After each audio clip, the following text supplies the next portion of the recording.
Let's be crystal clear what a trusting team is. We've all been on one in the past, and I hope you're on one right now.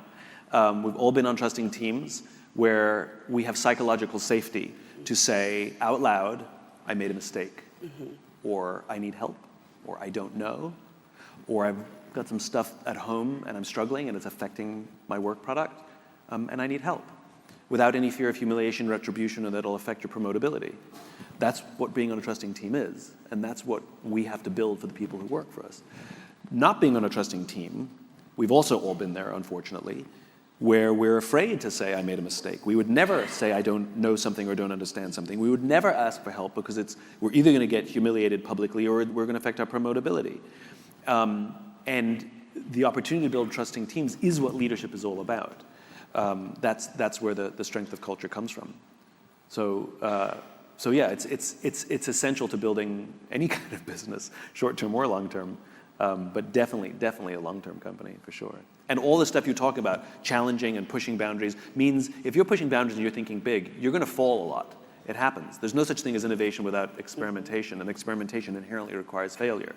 And I think a lot of companies that are too finite-minded, they fear failure. They fear, well, let me restate. I actually don't like the word failure. You know, you hear it a lot, which is, we have a fail-fast culture, I think the problem with the word failure is it's like the word cancer, which is there's a huge difference between stage 4 liver cancer and melanoma, and a mild melanoma. But they're both called cancer. That's the problem.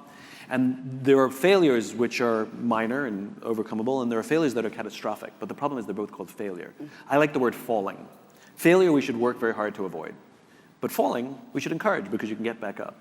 I know of one large gaming company, and I love this, that they don't have parties when they hit their goals. They have parties when they fail. They have parties when a game is a complete blowout, because they're trying to acculturize being comfortable with missing a goal or complete abject failure.